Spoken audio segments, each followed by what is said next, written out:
And we are delighted today to have Erik Raudsep come and talk to the Mises Caucus of Oregon about his candidacy for Vice Chair of the Libertarian National Committee. This is an open forum, and he's invited us to ask some questions. And I would like to start it off with a question of Erik, what makes you a libertarian? That's a hard-hitting question right off the bat there. What makes you a libertarian?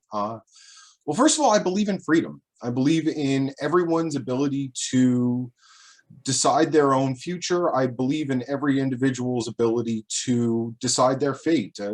One of the poems that kind of guide me is Invictus, and it states in the poem that you are the master of your fate, you are the captain of your ship. And I believe that's one of the core beliefs of the Libertarian Party, that the only person that knows what is best for you is you. So we need to get government out of the way and allow people to be their own masters of their fate and captains of their ship, as it were.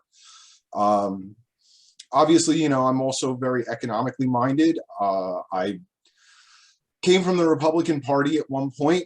I also was with the Democrats for a short time, and I found the Libertarian Party and I found my home. So as far as economics, I was introduced into the Austrian school during the well, I was very young at that point, but during the Reagan administration, and even during the second Bush administration, W.H. Bush, and he was intending to be more of an Austrian economist, and then of course he was given 9/11 and he sunk into old habits. But that's kind of where I found the Austrian school and where it developed, and I have a huge respect and love of the Austrian school of economics in a lot of different ways. I wouldn't consider myself strictly neoclassical. I'd probably be a little bit more of the bent of Hayek, which is a neoclassical contemporary. Yeah, I still see government. So the one thing that Hayek kind of brought into it was that the government itself is a customer. So therefore, government has a role in the economy as a customer, whereas a lot of the neoclassical parts of the Austrian, such as Kitzner and stuff like that, they actually didn't even believe that the government could be a customer. So, you know, it all depends. I mean, it's how you break it down, but it all comes down to the root that you can throw any mathematical equation at the economy and it doesn't work. The economy, in fact, is organic and is a living entity unto itself.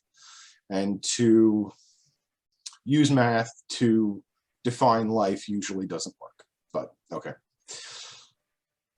Does that answer your question, or do you want more?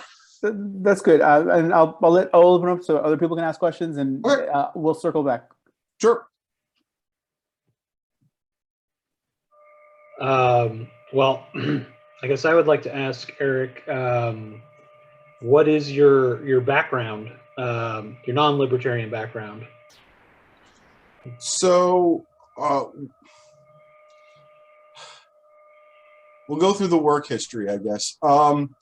Okay, I have a political science degree from George Washington University. I also have a political science, well, with a focus on domestic politics. I also have a political science degree focusing on international politics from the State University of New York, Stony Brook. Spent most of my time in the United Nations at that there. After I had my degrees, I started working on various campaigns. I worked on Congressman Rick Lazio's re-election campaign. That morphed into his U.S. Senate campaign, which is quite famous because he ran against Hillary Clinton. Obviously, that didn't work well. Then I was transferred to the Bush campaign. And I was down in Florida counting chads and all of that stuff. I also worked a lot with the FEC to create the first rules and regulations on accepting online campaign donations, because the 2000 election was actually the first time you could actually donate online. And I worked with the FEC a lot with various other campaigns to actually bring forward the first rules that they accepted. Then I worked with Senator Alphonse D'Amato, also from New York, also a Republican. I worked on the Holocaust Commission. In particular, I made sure that Jewish individuals in the United States were getting the funds from the German government that they were destined to have according to treaties and negotiation. I was there for a brief time, and then I was being considered for a position in the White House under the W.H. Bush administration. That did not work out, but I had already started realizing the Republican Party was leaving me. I wasn't leaving the Republican Party. That's also the election cycle that you start seeing a lot of the social conservatism come in and a lot of lip service to economic conservatism. At that point, I was aware of the Libertarian Party, but peripheral. I went over to the Democrats for a brief time. I worked on a couple of different organizations associated with their with that party. I realized that it wasn't what I was looking for either. They were even further afield from my views and where I wanted to see the American governmental landscape actually develop to. So I found the Libertarian Party kind of through there. And that was one of the best things that the Democrats ever actually did for me, was that they introduced me to the Libertarian Party. And I played around with the Libertarian Party. I never really got active when I lived in New York. I went to a couple of meetings, and there were people who were talking about the fact that we needed to destroy public property, physically take chainsaws to piers and cut things down and restore. It just wasn't, it wasn't what libertarianism, what I had read about libertarianism, it wasn't. Found out that that was individuals within the party and not the party itself. So I left politics entirely. I actually went into, started working for the city of New York.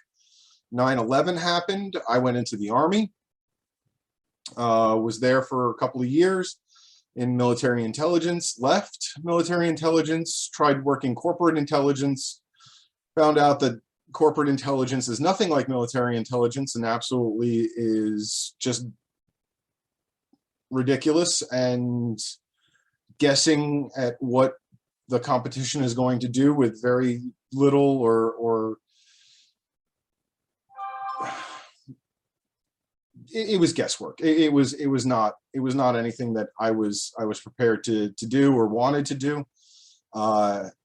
Nor did I really like working for the big corporations.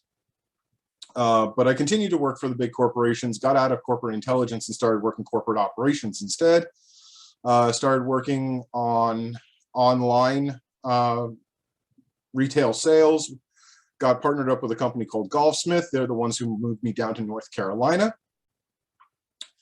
When the writing was on the wall for Golfsmith for going out of business, I went over to DSW Shoes. I continued to do retail operations for them and realized that I didn't want to do retail operations any longer. Prior to college, I was working in the family business of kitchen and bath remodeling, wanted to get back into the trades. Long story short, didn't go back into the trades as far as kitchen and bath design, but became a home inspector, and now I own a fairly successful home inspection business here in North Carolina. Once I moved down to North Carolina, I found the Libertarian Party, got active, thanks to two particular members, which was Barbara Howe and Susan Hogarth. They got me involved, and I've never regretted it ever since, and that was back in 2007. So I've been an active libertarian on the state and national level now for 14 years. Oh, you're muted. It's nice for it to pop up the message now when you're muted. I had a follow-up question. You said that the Democrats introduced you to the Libertarian Party. Can you explain how that came to be? Basically, they said, "Damn, you sound like a libertarian. Have you ever checked them out before?" And I told them that I knew about the Libertarian Party, but never really knew about them that much. And they actually suggested some books like Ayn Rand and Ludwig von Mises and a couple of other, Hayek also came up. I got those books and started reading and going like, oh my gosh, this is exactly what I'm talking about. This is exactly what I'm thinking. Just much more focused, much more formulated already. And they were the impetus for me to go actually find these books and read about them. Okay. All right. Well, I have more questions, but if somebody else would like to take the next one, feel free.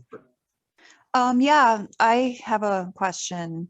Mhm. Because he was, Eric, you were mentioning about how you joined the Libertarian Party, but like you decided to like leave like political parties altogether, and you said it was because of like some libertarians. And I have to agree that like there's, what do libertarians hate? Other libertarians. But my question is, how do, because I mean, we have to appeal to like other people besides like in the Libertarian Party if we want to win any election outside of like a libertarian primary.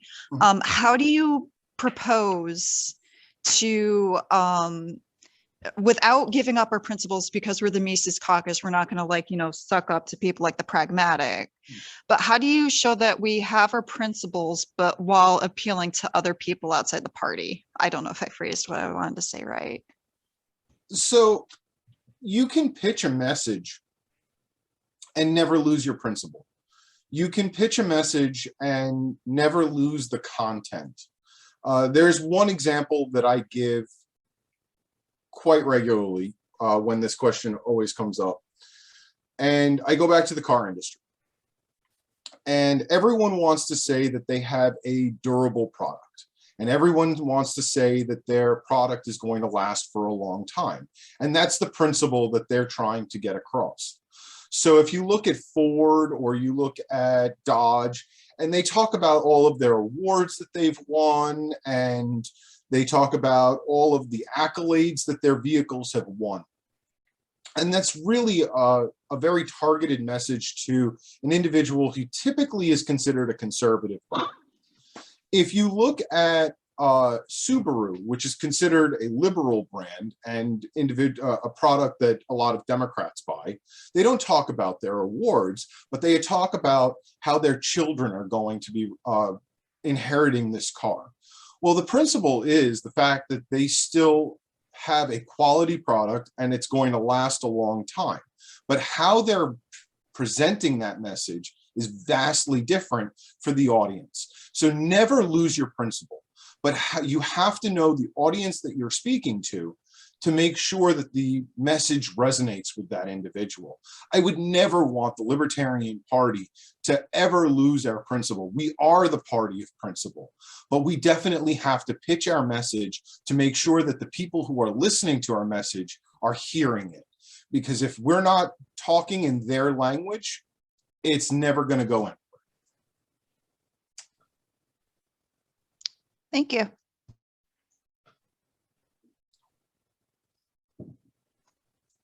All right. Somebody else would like to ask a question, or I can? Yeah, I have a question. Eric, what is your vision for the vice chair of the Libertarian National Committee? I'm actually really glad that you asked. I put a bylaws change to actually coincide with this. Corporations very often look at their chair as their COO, their CEO, their vice chair as a COO, and then their treasurer as a CFO, and then the other board member positions follow into different positions like that. A vice chair has to be an operational head of an organization. The CEO puts together the broad picture, is the forward-facing aspect, but the vice chair is really what helps the rubber meet the road and make sure that the party is moving forward on the chair's vision. And that's the key role of a vice chair. It's what corporate America does, and it's what our party needs to do. Thank you. So just one follow-up on that. We are obviously, I personally am a big fan of Angela McArdle and of Tractor. I live in Los Angeles. She actually brought me into the party. She has a very clear vision of what she wants to do and what she wants to say as chair of the party. And that's going to be very different from both the current chair, Joe Bishop Henchman, and Nick Sarwar. What is your most important issue facing anyone that thinks of themselves a libertarian today? Different from the party, but like, what is the number one issue for libertarians to be thinking of when they wake up in the morning, when they go to bed at night? So I guess in this aspect, I'm a broad picture person. I just want to be thinking about freedom. We have to think about freedom and how it impacts our lives on a daily basis. Not just, getting rid of vaccine mandates, or, I don't know if you heard debate in New York on vaccine mandates just earlier this week, or actually late last week, sorry. But it was phenomenal. She's exceptionally articulate. She brings it forward, and she's always talking about freedom. The freedom of the individual choice, the freedom of the individual ability to determine their direction in their own lives. And the fact that when the government gets involved, it mucks everything up. I kind of take it even a bit further perspective in the fact that nothing that government does actually has ever improved anyone's life. And that's really the truth of it. We need to make sure that we're always thinking about freedoms. And if we're just talking about freedom and restoring the ability of American citizens to actually determine their own futures, there's very little wrong there. I applaud her for a narrow view when it needs to be, and sure, I'll have a narrow view when it needs to be too. We talk on a weekly basis, Angela and I, and we work very well together. We've actually developed a great working relationship through just seeing each other at various state conventions throughout 2020 and 2021. Thank you. Mind if I go? I think Michelle had her hand up first, but then, yeah, Aiden, that's fine. Okay, so I had a question now that you brought up the mandates and about people wanting more government regulation. How would you and Angela reach people that to tell them that over regulation is bad, or do you think those people are too far gone? I don't think anyone's too far gone. As far as just it comes down to education. A lot of individuals think that their choice is right. And because they believe that their choice is right, they think everyone should make their choice. But if you start showing the consequences of their choices on some individuals, they'll quickly realize that their choice isn't always right. And that people will know what their ability to choose is going to be the best. So yes, are there some people that just won't listen to reason because they've bought into the system too much? Yeah, okay, there's some. But the vast majority of Americans realize that even though they may think they know what's best, if you really show them the consequences of that, they'll come around and say, okay, well, I think you're right, at least on one issue. And if we can start building on one issue, we can start building it on more. And that's really the chink in the armor right there. You have to start working on one issue, start working together with organizations, and develop it from there. It's a long process, it's a slow process, but that's what's going to work.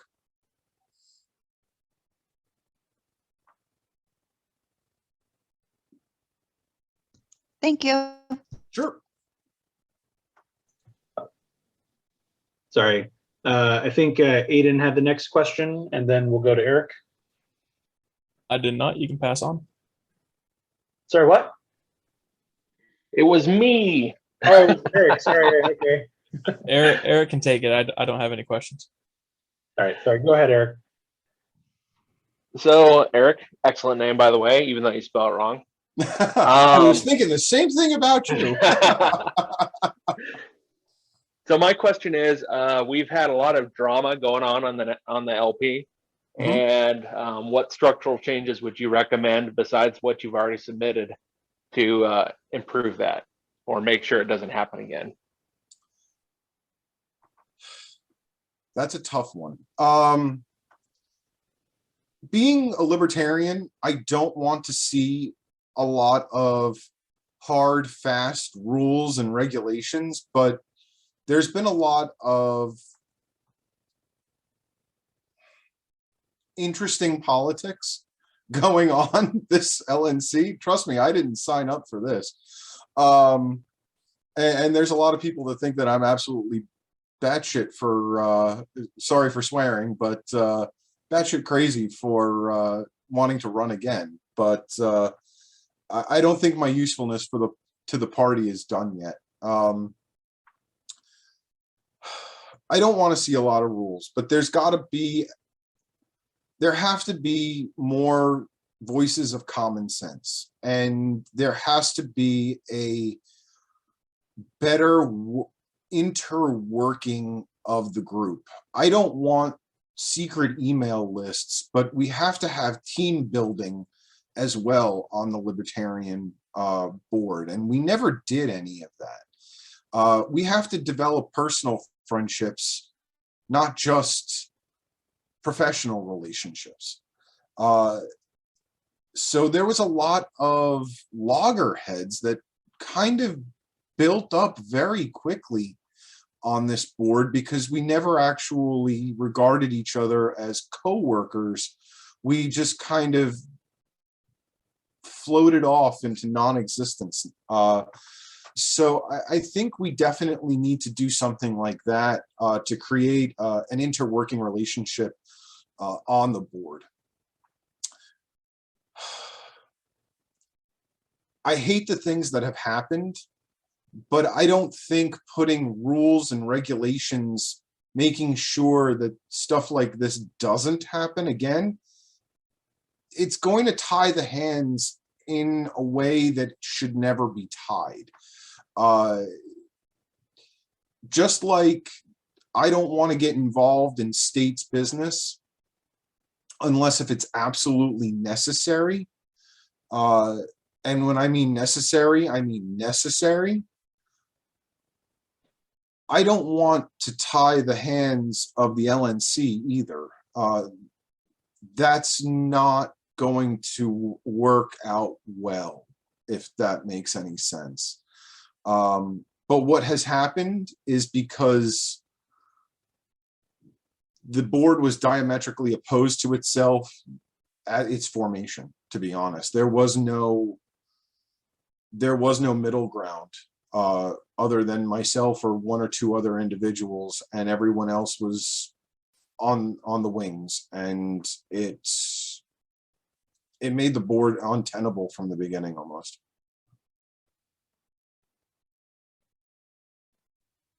Eric, did you have a follow-up? Yeah, my feeling and my question is clear lines of roles and responsibilities would assist in this. That's most organizational issues. Mhm. And obviously from what we're looking at with the LP rules and all that such, Mhm. that lacks. Right.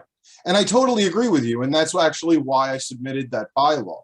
But I wanted to go deeper into that because I already touched on the bylaw before.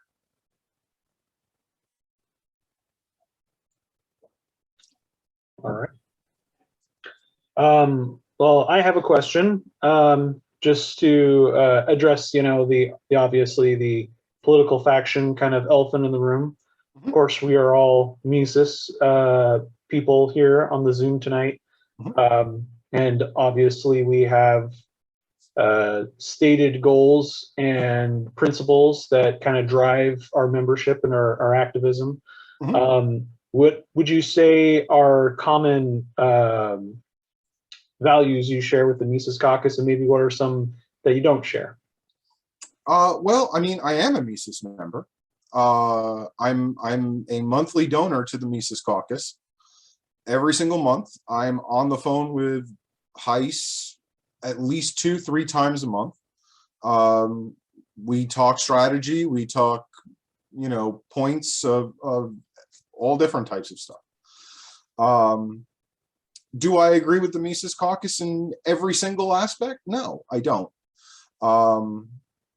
One thing is, that I don't understand is the edgelording. I don't. I see it growing membership, but not in the membership that we may necessarily want. It gets us attention, but it doesn't get us the attention we necessarily want. And I'm not necessarily against the edgelording either. What I'm against is the fact that we put out a meme and we don't have a position piece that's attached to it. So all of a sudden, people are allowed to take our picture with 3 or 4 words on it and run away with its meaning and make their meaning fit into, look at these people, they're so evil, they want X. Whereas basically we've created a headline that's clickbait and we never explained it. And I think we're allowing other people to write the narrative without actually controlling the narrative ourselves. So it's more an execution aspect of things. Like a perfect example is the child labor law meme that came out of New Hampshire. Absolutely got me. But not because they're against child labor. If they would have put out a position piece and said, after, you have the meme and everyone goes, oh my gosh, I've got to click on this. Let me see what more. If they would have had a piece directly under that saying that our trades are suffering and we have people in high school that are 15, 16, 17, 18 years old, and they could be going into journeyman programs. And by the time they get out of high school, they could be, apprentice plumbers or apprentice electricians. But the only way to actually get these licenses is through actual work time. This is why we are against child labor laws, because now we're devastating our trades and all of that. These kids need to go and get their work hours, but they're not allowed to do so legally. Oh my gosh. If they would have put out a position piece and clarified and codified the reason that they're saying this, instead of allowing it to go into the wind, and that's exactly what they came up with or stated days later when, things were already hitting the fan. The cat was already out of the bag. So I love the fact that, you create the clickbait headlines or the articles, but the article and the explanation and the rationale needs to come out at the exact same time, not in drips and drabs over the next couple of days. And that's what, if you don't control your own, the narrative that goes behind them, the game's over. It's totally over. And I hope you understand what I'm saying. I think I do. Yeah. All right. Looks like Eric has or he's giving you a thumbs up. Okay. Does anyone else have any other questions for Eric? I have one more before that I'll use to wrap it up at the end. Okay. But if anyone else would like to ask something, or if you'd like to say something, Eric, that you think is poignant, that you'd like to address, maybe get a chance to ask your own question. Sure. There was a comment that was brought forward by Josh Smith just a couple of days ago that says that prior to this, I was anti-Mises Caucus. And I haven't responded to it publicly. This is actually the first time I'm responding to it. And I don't understand the comment. Because if you go back 4 years ago, well, actually more than that now, it's like 5 years ago, and we were in New Orleans, I was whipping votes for Josh Smith for chair. So I don't understand where he's coming from. I was at I walked the 7 blocks in the heat in New Orleans and spent quite a bit of time over at the Mises Caucus event that was being held in New Orleans. I'm fortunate to come from North Carolina, and most people in North Carolina don't have a caucus. Caucuses exist, but you're a libertarian first and you're a caucus second. I get it that, there are individuals that see themselves as a member of a caucus first and part of the Libertarian Party second. There are individuals like that. Not a lot, but I think there's, a percentage.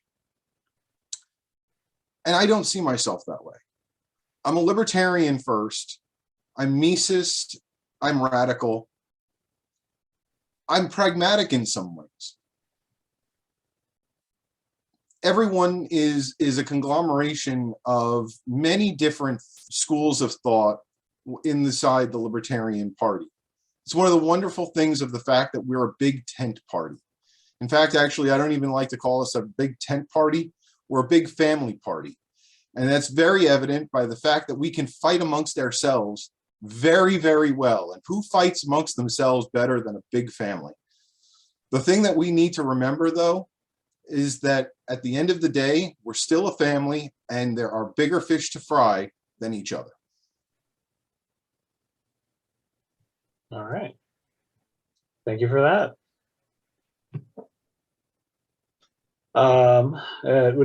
Brad, you just joined in. Did you have a question for Eric? Brad is also going to be one of our delegates in Reno. I don't at this moment. Okay. Cool. Just wanted to give you a chance, just to let you know that there wasn't, if you wanted to ask a question, you could. Does anyone have another question? Otherwise, I can give Eric my final question, ask him to give us elevator pitch at the end here.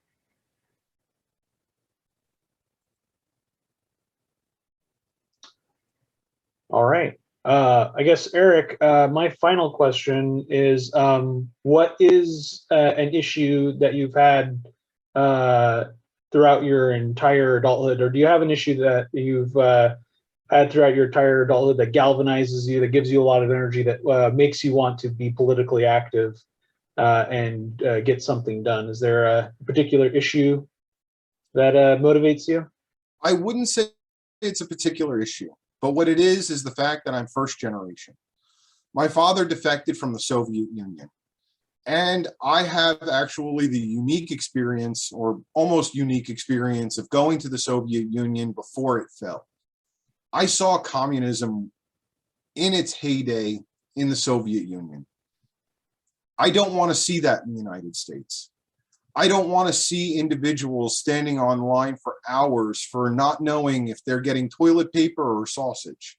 I don't want to see individuals have different pass cards to go to different stores. And if you have an orange pass card, you get to go to the best stores. And if you have a red pass card, you go to middle stores. And if you have a green pass card, well, you're SOL. That's the type of America that there's a lot of politicians that are heading us towards. You already see massive shortages on our shelves like you've never seen before. That scares me. We are the land of plenty.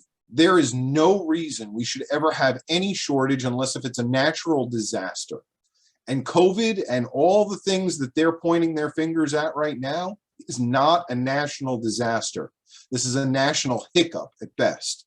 This was created by our politicians to get us used to that fact. And that scares me. The direction that this government is currently heading in is that of a totalitarian regime. And it doesn't matter if it's the Republicans or the Democrats. They're working hand in hand in this. And that's the Libertarians Party's most viable aspect, is to bust up that oligarchy and make sure that we are going back to an America that we all know and love. It's going to be hard work. And there's a lot of people that point their fingers at us and say we're kooks, but that's not the truth. The truth is that we understand more about politics and more about economics than any other politician in Washington. When Nancy Pelosi stands on the stage of the House of Representatives and says that we have to pass the bill to find out what's in it, that tells me all I need to know. And America has failed in its governmental system. We need educated individuals, and libertarians, as I travel around the country, are more educated in government and economics than any other political body in this country today. That's one of the reasons I am so proud to call myself a libertarian, and I only see the hope and future of the United States in the Libertarian Party. All right. Thank you. Michelle, did you have a quick question to get in there? Yes, super quick, because he was mentioning about seeing the Soviet Union before collapsing. So I've noticed too, your story isn't exactly uncommon with people that grew up in Soviet Russia or in Cuba or Venezuela. And I've seen like people post their stories on TikToks, and also showing videos of like what it actually looks like. And I've talked to like Uber and Lyft drivers that were from Cuba as well as Soviet Russia saying the same thing. But why are so many like American kids like thinking that it's like all false and thinking like somehow like communism here would be better? I know I don't know if that's too off topic to answer or not. No, not at all. Because American children learn from textbooks. Communism looks wonderful on paper. I've read most of what Karl Marx and Friedrich Engels have written, and reading it, it sounds like utopia. It really does. The problem is, in ancient Greek, utopia means impossible existence, and that's exactly what it is. The one thing that the writings of Karl Marx and Friedrich Engels does never account for is humanity. But libertarianism, capitalism, the writings of Hayek, Mises, the writings of Basalt, they take into account humanity. And that's why the libertarian thought, as convoluted as it can be sometimes, is the right thought, because it's the only political structure out there right now that actually accounts for the humanity of man. And it doesn't matter if it was written 300 years ago or 2,000 years ago. because the allegory of the cave that was written by Plato is just as viable for our own learning of self today as it was when Plato wrote it 2,000 years ago. So as much as we have evolved as a species, it's only technologically. Emotionally and mentally, we are the same people that were debating government and democracy on the steps of the Parthenon. We are no different. I hope that answers your question. Yeah. I was also going to say, like, how do we like reach those kids? At least the ones that are like of legal voting age or could be a voting age in the future.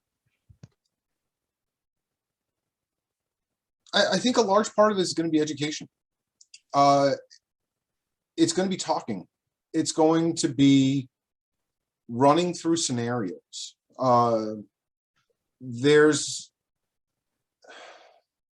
They believe they have the right answer. They believe they have the best answer. But if you start going through it detail by detail, I mean, look at Spike Cohen does this actually very, very well. He'll give examples, he'll give stories. I think individuals, there was, her name is escaping me right now. She grew up in communist China. She actually is in the Libertarian Party. I think she's in Iowa. I think I might be wrong on that. But she grew up in communist China, and she has some very compelling stories.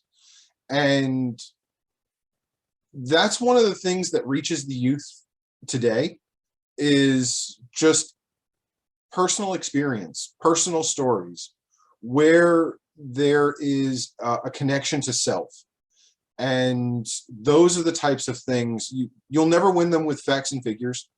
You'll never get them with details. You'll never get them with any of that. But personal stories, feelings, experiences, tragedy, loss, those are the things that will get their minds back open. And then they'll come to the facts, they'll come to the figures, they'll come to everything else. And that's the youth of America today, unfortunately, in some ways. And this is a Q&A for Erik, but I'm just going to really quickly insert that if people want to hear more about how that works, I highly recommend people look up Aristotle's methods of argumentation and learn about ethos, pathos, and logos. And what Erik was just describing was the pathos portion of that. But yeah. And Will, thank you for making me sound intelligent there. You're welcome. Yeah. Oh, so it's Lily for Liberty on Facebook. Okay. Well, I'll look her up. She sounds like an interesting person. Well, I think we're at the point now where we can ask you, Erik, to give us your final thoughts, your elevator pitch, as it were, for why we should, when we go to Reno, vote for you as the vice chair of the Libertarian Party. Sure. We have a ticket on the Mises Caucus. Angela, myself, there are individuals that have yet to be named, but we're working on that. I don't know who wants to be named yet and who doesn't, so I'm not going to drop names right now. But this is a ticket that we work together. We talk on the phone quite frequently. We have Zoom calls, Google Meetups, all of that. We're in constant contact. We are a team, and we ask to be put together on the LNC as a team. We've already been working together for over a year behind the scenes, and we know each other's strengths, and we play to each other's strengths and weaknesses. And that's one of the keys. And that's why this team has been put together. And that's why we ask for your support as a dream team. Because we know that we will push forward liberty, because we have already flushed out those ideas. And we know that we are going to have each other's backs, and we know that we're going to work forward for the future. Thank you. Alrighty, thank you, and thank you all, and for coming, and thank you, Eric, for joining us tonight. Thank you. Sorry, Aiden, did you have a question real quick? No, that was just doing the clapping thing. Oh, the clapping. Oh, I'm sorry. That's right. That's clapping. That's not raising your hand. Okay. Yeah. Thank you again for coming out tonight. We'll post this so the rest of our delegates can get a chance to watch this at their leisure. Yep. Yeah, we would like to have a vote for getting behind one of the vice chair candidates before not too long. So we really appreciate you taking your time out of your evening and answering some of our questions for us. Sure. And if you have any other questions, because I know myself, I always think of that really good question after the call. You can always reach out to me on Facebook. My page on Facebook is facebook.com Erik Raudsep, no space. That's ERIKRAUDSEP, just like you see on my name here, but no space between Erik and Raudsep. Message me there. One of the things that is paramount to me is that, like a politician, I'm the servant of the party or the servant of my constituency. And I'm running to be vice chair, so the entire party is my constituency. I answer to you all the time. So please, if you have a question, you have an idea, you have anything, feel free to reach out to me. I will always respond. So thank you.